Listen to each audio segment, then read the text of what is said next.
அதே அதே hi friends வணக்கம். நல்லா இருக்கீங்களா?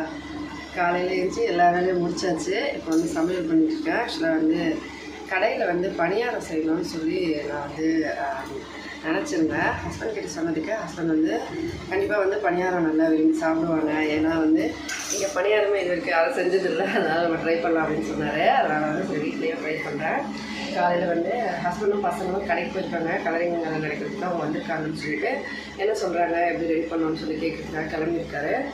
நான் வந்து வீட்டில் சமைச்சிட்ருக்கேன். அம்மா எனக்கு ரெடி பண்ணுறாங்க.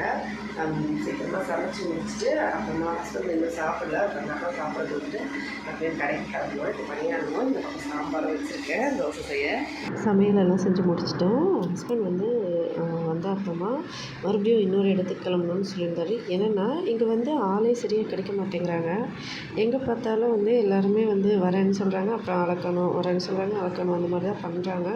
அதனால் வந்து சரி என்ன பண்ணுறதுனே தெரியலை. ஹஸ்பண்ட் வந்து என்ன இது ஆளே வரமாட்டேங்கிறாங்க, பேசாமல் ஊரில் வந்து கூட்டிகிட்டு வந்துடலாமா அப்படின்னு சொல்லிட்டு இருந்தார். நானும் சரிங்க பார்க்கலாம், நாளைக்கும் யாரும் வரலைன்னா நம்ம வந்து வெளியிலேருந்து ஆள் கூப்பிட்டுக்கலாம் அப்படின்னு சொல்லி பிளான் பண்ணியிருந்தோம். ஆக்சுவலாக வந்து கலர் பண்ணுறதுக்கு வந்து அவங்க வந்து வெறும் சுண்ணாம்பு மட்டும் அடிச்சிருக்காங்கனால மறுபடியும் அது மேலே கலர் பண்ணணும். அது பண்ணுறது மாதிரி தெரியல, யாருமே வரமாட்டேங்கிறாங்க. சரி பரவாயில்ல, வெளியில் வந்து கடைக்கு வெளியே வந்து ஏற்கனவே ஒரு கடை இருந்திருக்கு. அந்த கடை வந்து பேர் எழுதியிருக்காங்க. அதனால் வந்து அந்த மேலே வந்து நம்ம பெயிண்ட் பண்ணி நம்ம கடை பேர் எழுதணும் அப்படின்னு சொல்லிட்டு சொல்லியிருந்தோம். அதுக்கப்புறமா வந்து ஃப்ளெக்ஸ் வந்து ஒன்று ரெடி பண்ணணும், கடைக்கு மேலே வைக்கிற மாதிரி. ப்ளஸ் வந்து கடைக்கு எதிரில் நம்ம அந்த ஏ போர்டு மாதிரி வரும் இல்லையா, அந்த மாதிரி ஒன்று வச்சுட்டோம்னா ரெண்டு பக்கம் இருந்து நமக்கு வெளியில் யாராச்சும் போகிறவங்க வரவங்க நம்ம கடையை பார்ப்பாங்க. ஏன்னா கொஞ்சம் தெருக்குள்ளே இருக்கிறதுனால நமக்கு வந்து அது கொஞ்சம் கம்ஃபர்டபுளாக இருக்கும் அப்படின்னு சொல்லிட்டு 2 ஃப்ளெக்ஸ் வந்து ரெடி பண்ணலான்னு சொல்லி ஹஸ்பண்ட் சொன்னார். சரி ஃபஸ்ட்டு காலையில் நான் அவங்கக்கிட்ட போய் பேசிட்டு வந்துடுறேன், அதுக்கப்புறமா வந்து நம்ம போய் பார்க்கலாம் அப்படின்னு சொன்னார்.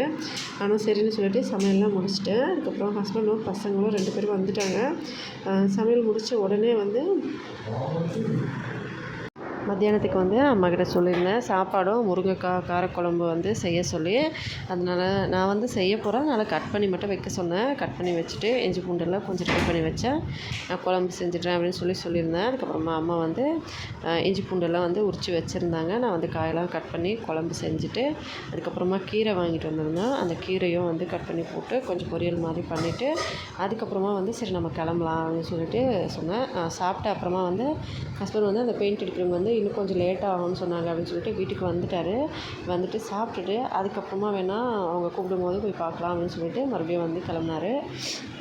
ஒரே டென்ஷன், ஏன்னா இதே மாதிரி வந்து எப்போ பார்த்தாலும் நடக்குது, என்ன பண்ணுறது. அப்புறமா சமையல்லாம் முடிச்சுட்டு நானும் ஹஸ்பண்டும் வெளியில் கிளம்பும்போது பசங்களை வந்து நாங்களும் வருவோம்னு சொன்னாங்க.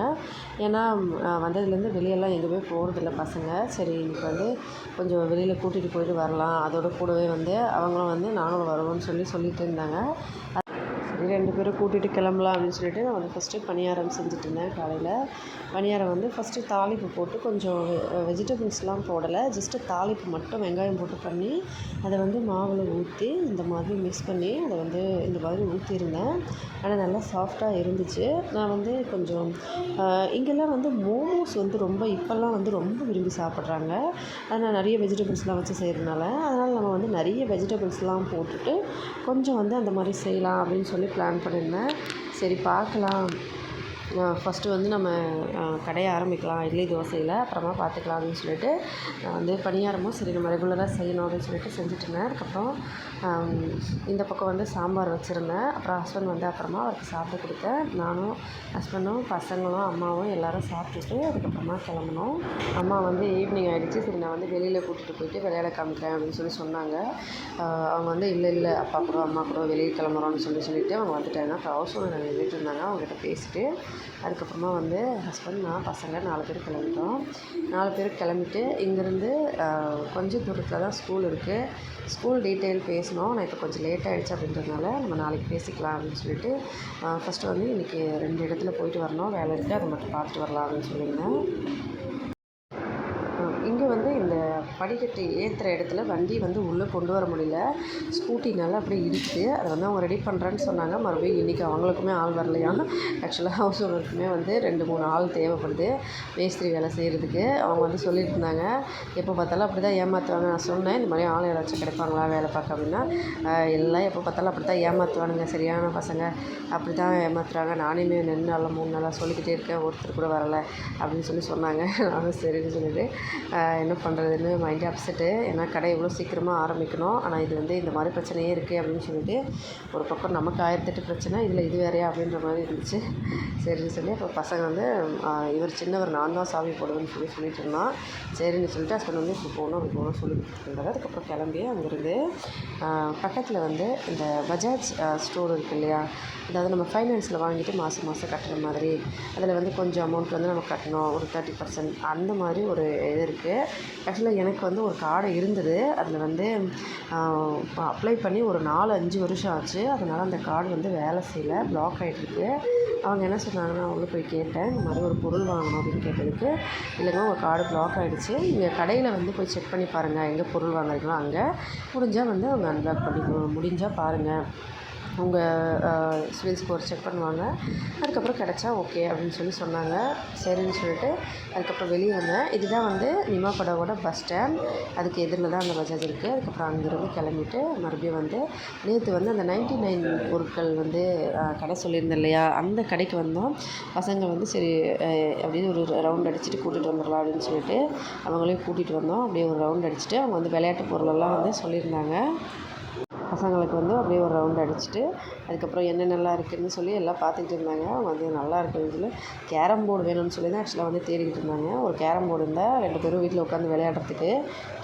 டிவியுமே இன்னும் ஃபிக்ஸ் பண்ணலனால அதுக்கப்புறம் பக்கத்துலேயே வந்து ரிலையன்ஸ் இருக்குது. ரிலையன்ஸில் வந்து கேரம் இருக்கான்னு பார்க்குறேன். நான் சொன்னேன் அதெல்லாம் உள்ளெல்லாம் சுத்தமாக இருக்காது, வெஜிடபிள்ஸு அதுக்கப்புறம் இந்த மாதிரி ஐட்டம்ஸ்லாம் தான் இருக்கும், அதுக்குள்ளே வேணாம், நம்ம வேறு எங்கேயாச்சும் பார்க்கலான்னு கேட்கவே இல்லை 2 பேருமே.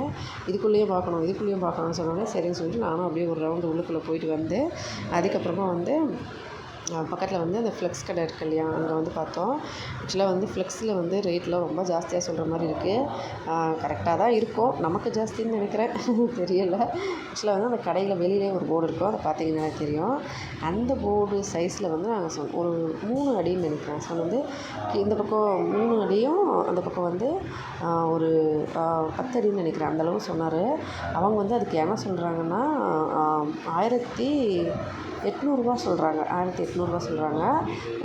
இன்னொன்று வந்து அந்த ஏ ஷேப் போர்டு வந்து அதுவுமே வந்து 1800. நான் சொன்னேன் இது சின்னது அது பெருசு, இல்லைங்க இதில் வந்து நிறைய அந்த ஸ்ப்ரிங்லாம் போடணும், நீங்கள் மடித்து வைக்கிற மாதிரி இருக்கும், ப்ளஸ் வந்து மேலே இருக்கிறது கொஞ்சம் பெருசாக இருந்தாலும் இது 2மே வந்து அதே அளவு தான் அப்படின்னு சொன்னாங்க இந்த கடையில். சரின்னு சொல்லிட்டு கேட்டுட்டு அதுக்கப்புறமா வந்து அங்கேருந்து வீட்டுக்கு கிளம்பிட்டு வந்தோம். அதுக்கப்புறமா வந்து வீட்டுக்கு வந்துட்டு ஈவினிங் டீ குடிச்சிட்டு நைட்டுக்கு வந்து மாவு இருந்தது, அதே தோசை செஞ்சுட்டு காலையில் வச்ச சாம்பார் இருந்தது, அதையும் வந்து சாப்பிட்டுக்கிட்டோம். வீட்டுக்கு வந்து அப்புறமா பசங்க ஒரே ஜாலி விளையாடிட்டு இருந்தாங்க. ஆக்சுவலாக இதுதான் வாங்கினோம். குழந்தைங்களுக்கு வந்து எதுவுமே விளையாட்டு பொருள் இங்கே இல்லை, எல்லாமே வந்து வீட்டிலேருந்து வச்சுட்டு வந்தாங்க. இப்போ வேறு ஒரு 2-3 மாதம் ஆகும். அதனால் வந்து சரி பசங்களுக்கு வந்து பசங்க வந்து சும்மாவே உட்காந்துட்ருக்காங்க அப்படின்னு சொல்லிட்டு அதை வந்து வாங்கினார். ஆளுக்கு 1 அப்படின்னு சொல்லிட்டு வாங்கினாரு. இது வந்து 99 தான். நான் பார்த்த உடனே எவ்வளோ பெருசாக இருக்குது. இது வந்து நம்ம இன்னொரு கடை பக்கத்தில் அந்த கேரம் போர்டு பார்க்கும்போது அங்கேயும் ஒரு கன்று இருந்தது. அதை கேட்டதுக்கு அவங்க வந்து 250 சொன்னாங்க. பசங்க இது 99 சொன்னோன்னே ஒரே ஜாலி, பரவாயில்லையே 99க்கு இவ்வளோ பெருசாக இருக்குது சொல்லி அந்த கடையில் அப்படி விற்றாங்க போல் அப்படின்னு சொல்லிட்டு பசங்களுக்கு வந்து அவர் வந்து நல்லா புரிய வச்சார். இதுக்கு மேலே விளையாட்டு பொருளெல்லாம் கேட்கக்கூடாது, படிக்கணும், நல்லா படிக்கணும், அப்புறமா பார்த்துக்கலாம் அப்படின்னு சொல்லிட்டு பசங்களை வீட்டுக்கு கூட்டிகிட்டு வந்துட்டோம். இதை friends full day vlog. Video பிடிச்சிருந்தால் லைக் பண்ணி ஷேர் பண்ணி சப்ஸ்கிரைப் பண்ணுங்கள். ஹெல்த்தியாக சாப்பிட்டு சந்தோஷமாக சேஃபாகவும் பத்திரமா வருங்க. கடையோட பேர் என்னென்னு நாளைக்கு சொல்கிறேன். அடுத்த வீடியோவில் பார்க்கலாம் ஃப்ரெண்ட்ஸ். நன்றி, வணக்கம்.